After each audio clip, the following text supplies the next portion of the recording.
उपस्थित पुणेकर मंडळी, ज्या क्षणाला अजित केल्याची बातमी मला राहुल ठाकरेंनी दिली, एक कौटुंबिक व्यक्ती आहे, त्याला जो धक्का बसला तो सावरायला बराच वेळ गेला, अजूनही सावरला जात नाही. जन्मापासून त्याला कलाकारानं मोठं पाहिलं आणि एका क्षितिजेपर्यंत पोहोचण्याची त्याची उमेद पाहत होतो. ते पाहून एक आनंद सगळ्याच कुटुंबाला होता, मला देखील होता. 1958 साली पवार साहेबांचा माझा परिचय झाला आणि 59 साली अजितचा जन्म. तर जन्मापासून घरी त्यांचे जाणे नसल्यामुळं त्याची वाटचाल दिसत होती. शाळा झाली, कॉलेज झालं, त्या दरम्यान दुर्दैवाने त्यांच्या वडिलांचा दुःखद निधन झालं आणि थोडस पोरकेपणा या कुटुंबाला जाणवत असताना साहेबांनी यांचं नेतृत्व घेतलं आणि साहेबांनी जाणवलं, ओळखलं की अजितला सामाजिक कामाची आवड आहे. साहेब राजकारणामध्ये असताना तोही काही काम बारामतीच्या विकासासाठी करत होता, भाग घेत होता. त्याची ती आवड आणि गोडी पाहून साहेबांनी त्याला संधी दिली. बारामतीच्या विकासाचं काम आपल्या सर्वांपुढे आहे. त्या विकासाच्या कामामध्ये अजितने कामाला सुरुवात केली आणि नंतर साहेबांना ज्या वेळेला राष्ट्रीय राजकारणामध्ये जायचं होतं तेव्हा संपूर्ण बारामतीची जबाबदारी साहेबांनी अजितवर सोपवली. साहेबांच्या हाताखाली छत्राखाली काम करत असताना साहेबांचे गुण आत्मसात अजितने केलेच होते. विशेषतः आपण नेहमी म्हणतो की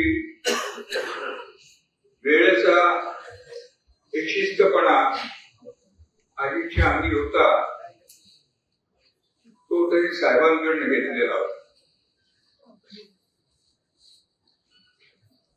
स्वच्छता असेल, कामाचा टापटीपणा असेल, कामाचा उरक असेल, या सगळ्या गोष्टींमध्ये मला असं जाणवत होतं की साहेबांच्या कामाची छाप त्याच्यावर पडलेली होती आणि ते सगळे गुण घेऊन तो सामाजिक कामासाठी राजकीय याच्यामध्ये झेप घेत होता. हे सगळं करत असताना अनेकांना कदाचित माहीत नसेल, ज्या वेळेला राजकीय पटलावर अजित साहेबांपासून दूर गेला, संपूर्ण महाराष्ट्रामध्ये सर्व सामान्य जनमानसामध्ये अशी भावना निर्माण झाली की अजित राजकीय दृष्ट्याच नव्हे पण कुटुंबापासून सुद्धा दूर झाला. मला शेवटपर्यंत जाणवत होतं, अनेक प्रसंगामध्ये त्याची माझी भेट होत असे, तो घरी येत असे, मी त्याच्याबरोबर बोलत असे. त्याच्या मनामध्ये एक वडिलकीची भावना साहेबांच्या बद्दल कायम राहिलेली होती, शेवटपर्यंत होती.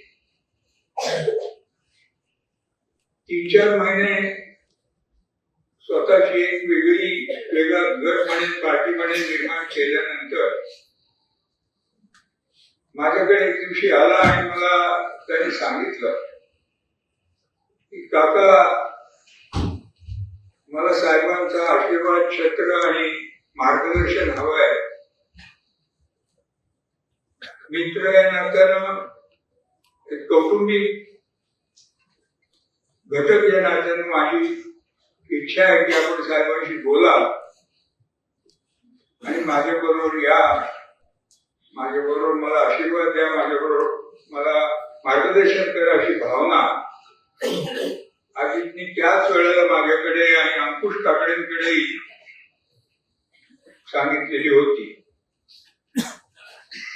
पुढे मी बोललो देखील. राजकारणामध्ये माझा फारसा रस नाही. मी जरी राजकारणाचा अभ्यास आणि राजकीय लोकांच्या बरोबर असलो तरी त्या क्षेत्रामध्ये मी काही फारसा रस घेतला नाही. परंतु कौटुंबिक व्यक्ती या नात्यानं त्याची जडणघडण पाहणं, ते पाहत राहणं आणि काही वाटेल तसं मला स्वतःला वाटलं तर त्याला मी खडे बोलही देत असो, ऐकत असे तो. असे व्यक्तिमत्व जसं आपण पाहतो की सगळ्या महाराष्ट्राला त्याचं दुःख दिसते, जाणवतंय आणि अजूनही त्या दुःखातून आपण कोणीही सावरले जात नाही. त्याही पलीकडे जाऊन कुटुंबाला तो एक धक्का बसलाय, तो फारच मोठा आहे. मी आजच बारामतीहून साहेबांबरोबर मीटिंग करून आलो आहे. पार्थ आणि जय, अजितची दोन्ही मुलं आमच्या बरोबर होती. सावरण्याचा आम्ही प्रयत्न करतो. अशा वेळेला आपल्या सर्वांची एक जबाबदारी राहील की या कुटुंबाला आपल्याला पोरकेपणा कुठं जाणवू द्यायचं नाहीये. त्यासाठी जे काही आपल्याला करता येईल त्यांच्यासाठी ते आपण करूया. कर्तृत्ववान आहेत मुलं देखील. त्यांना पुन्हा जसं अजितच्या बाबतीत झालं, वडील लवकर गेले, तसं पार्थ आणि जयच्या बाबतीत झाले, त्यांचेही वडील लवकर गेले. अशा वेळेला आता त्यांना कौटुंबिक आधाराची पण गरज आहे की आमच्यासारखे लोक देतायत, येण्याचा प्रयत्न करतायत. परंतु कुटुंबाचा झालेला हा जो एक धक्का बसलेला आहे तो त्यातून सावरण्यासाठी ते प्रयत्न करतायत. एकच जागेने एक झंझावात निघून गेला आपल्यातून, परंतु कधी तो भरून येईल असं जाणवत नाही, दिसत नाहीये.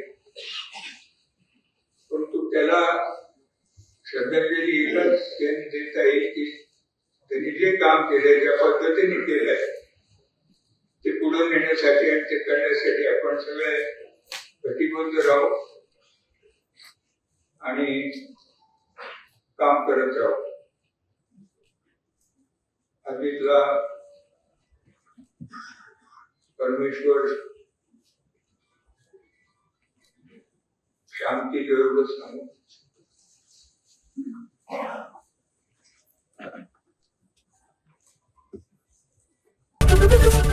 एबीपी माझा, उघडा डोळे बघा नीट.